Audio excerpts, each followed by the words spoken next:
हर हर महादेव। ओम नमः शिवाय।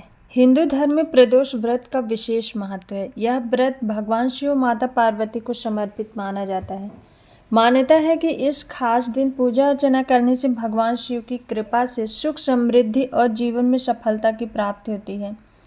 एक महीने में 2 प्रदोष व्रत होते हैं। इस दिन सुबह से शाम तक व्रत किया जाता है और विधि विधान से पूजा अर्चना करने के बाद व्रत का पारण किया जाता है। नवंबर महीने के अंतिम प्रदोष व्रत कब है और मार्गशीर्ष मास का पहला प्रदोष व्रत कब है? वैदिक पंचांग के अनुसार हर महीने की तरह नवंबर में भी 2 प्रदोष व्रत पड़ेंगे। नवंबर महीने का दूसरा प्रदोष व्रत मार्गशीर्ष मास के कृष्ण पक्ष की त्रयोदशी के दिन रखा जाएगा। यह व्रत मार्गशीर्ष मास का पहला प्रदोष व्रत भी होगा। ऐसे में नवंबर का दूसरा प्रदोष व्रत 28 नवंबर 2024 गुरुवार के दिन रखा जाएगा। शाम 6:23 से लेकर रात 8 बजे तक पूजा का शुभ समय है। अगर आप इस शुभ मुहूर्त में शिव पूजन करेंगे तो व्रत का पूर्ण फल प्राप्त होगा। शिव पुराण के अनुसार भगवान शिव की कृपा प्राप्त करने के लिए प्रदोष व्रत सबसे उत्तम माना जाता है। इसका व्रत करने से और विधिवत भगवान शिव की प्रदोष काल में उपासना करने से साधक को शुभ फल की प्राप्ति होती है। साथ ही प्रदोष व्रत करने से साधक को हर प्रकार के कष्ट से मुक्ति मिलती है।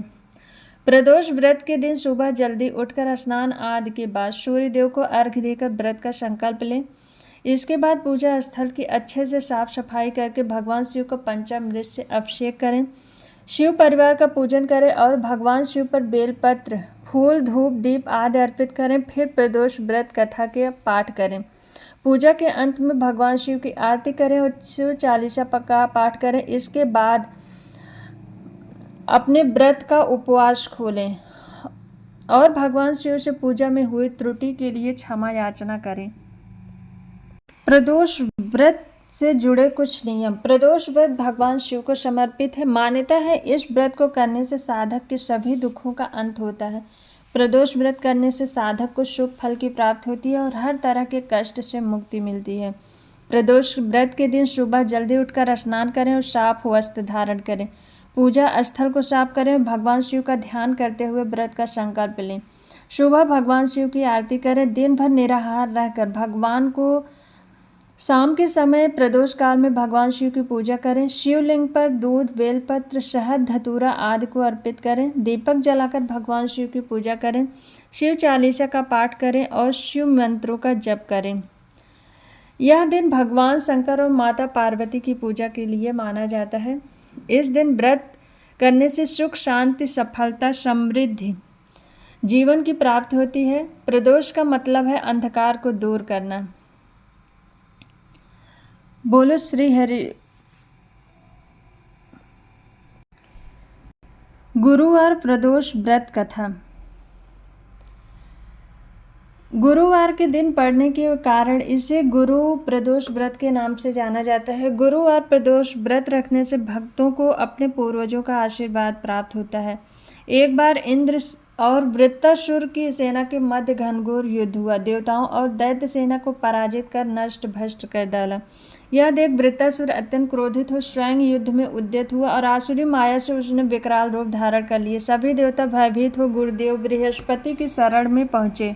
गुरु बृहस्पति ने कहा, सबसे पहले मैं तुम्हें वृत्तासुर का वास्तविक परिचय दे दूं। वृत्तासुर बड़ा तपस्वी और कर्मनिष्ठ है। उसने गंधमादन पर्वत पर घोर तपस्या कर शिव जी को प्रसन्न किया है। पूर्व समय में वह चित्ररथ नाम का राजा था। एक बार वह अपने विमान से कैलाश पर्वत चला गया था। वहां शिव जी के वाम अंग में माता पार्वती को विराजमान देख वह उपहास पूर्वक बोला, हे प्रभु, मोह माया में फंसे होने के कारण हम स्त्रियों के वशीभूत रहते हैं, किंतु देवलोक में ऐसा दृष्टि गोचर नहीं हुआ कि स्त्री आलिंगनबद्ध हो सभा में बैठे। चित्ररथ का यह वचन सुन सर्वव्यापी शिव शंकर हंसकर बोले, हे राजन, मेरा व्यवहारिक दृष्टिकोण पृथक है। मैंने मृत्युदाता कालकूट महाविष का पान किया है, फिर भी तुम साधारण जन की भांति मेरा उपहास उड़ाते हो। माता पार्वती क्रोधित हो चित्ररथ को संबोधित हुई, अरे दुष्ट, तूने सर्वव्यापी महेश्वर के साथ ही मेरा भी उपहास उड़ाया है। अतएव मैं तुम्हें वह शिक्षा दूंगी कि फिर तू ऐसे संतों के उपहास का दुस्साहस नहीं करेगा। अब तो दैत्य स्वरूप धारण कर विमान से नीचे गिर, मैं तुम्हें श्राप देती हूँ।